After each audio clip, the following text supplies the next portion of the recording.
Urge, Damas, les S-300 suffisent à répondre aux menaces israéliennes à l'encontre de la Syrie. Urge, Damas espère qu'il ne faudra pas avoir recours à la force à Idlib, mais en a le droit. Urge, Syrie.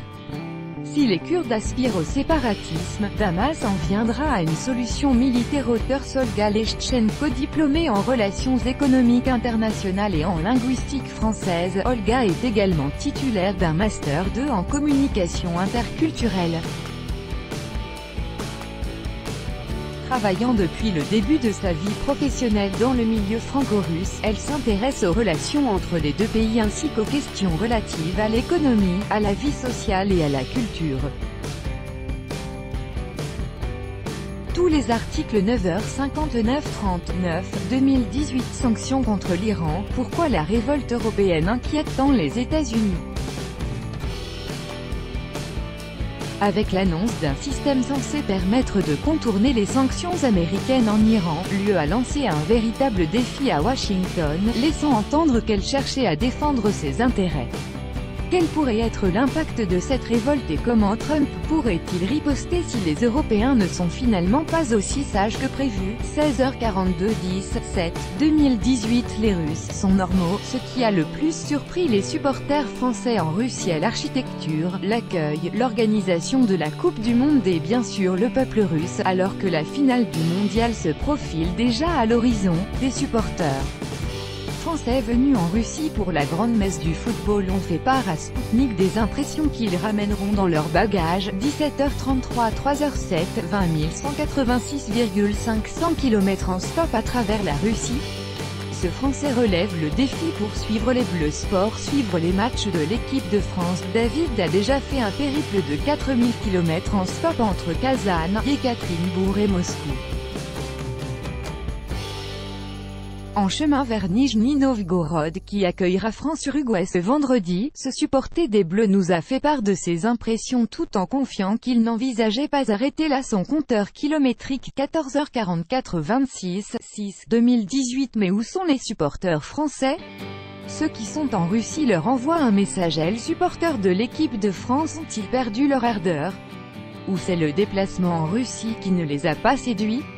Alors que les fans des Bleus sont rares dans l'océan des amateurs de foot venus pour le mondial, nous sommes partis à la recherche des motifs de cette relativement faible présence. 16h31 10 6 2018. Il nous faut énormément de fromage. Les Bleus interpellent un fermier russe préparant le terrain pour l'équipe de France attendue ce dimanche en Russie. Le chef cuisinier des Bleus a rendu visite à un fermier local pour faire des stocks pentagruéliques de fromage. L'ampleur des courses laisse entendre que les Français sont bien déterminés à aller jusqu'en finale. Midi 29-25 5 2018. Dans l'assiette présidentielle, un menu symbolique pour Emmanuel Macron à Saint-Pétersbourg. Pour mener les négociations, Emmanuel Macron et Vladimir Poutine se sont réunis jeudi autour d'une table qui a fait adopter un accent français au grand classique russe.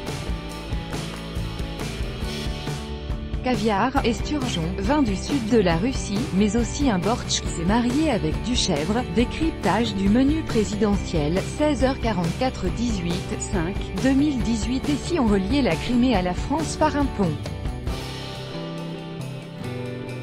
Alors que Vladimir Poutine inaugurait mardi le pont reliant la Crimée à la Russie continentale, à l'autre bout de la péninsule, une délégation française posait les fondations d'une autre passerelle, qui attachera la Crimée à l'Hexagone par la voie des échanges culturels et fera découvrir cette terre aux Français malgré les tensions politiques. 20h02 23 4 2018. Nourrie par l'embargo, l'huître de la mer Noire cartonne en Russie 4 ans après l'embargo alimentaire décrété par un Moscou en réponse aux sanctions occidentales. Des ostréiculteurs russes voient leur production multipliée par 8. L'huître de la mer Noire, autant prisée par les tsars que méprisée par les bolcheviks, fait son retour dans les bars branchés de Russie. Et les Français n'y sont pas totalement étrangers. 16h13 23 3 2018. C'est à table qu'on gouverne. La gastronomie, ce soft power au service de l'Élysée. La diplomatie et la cuisine vont de pair à l'Élysée.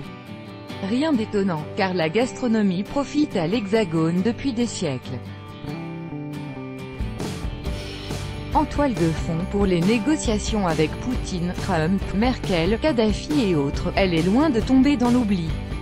Sputnik a cherché à savoir comment les chefs contentent les papilles des dirigeants étrangers. 11h42 19/3/2018 entre l'ours et le coq, quelle place pour Paris lors du nouveau mandat de Poutine?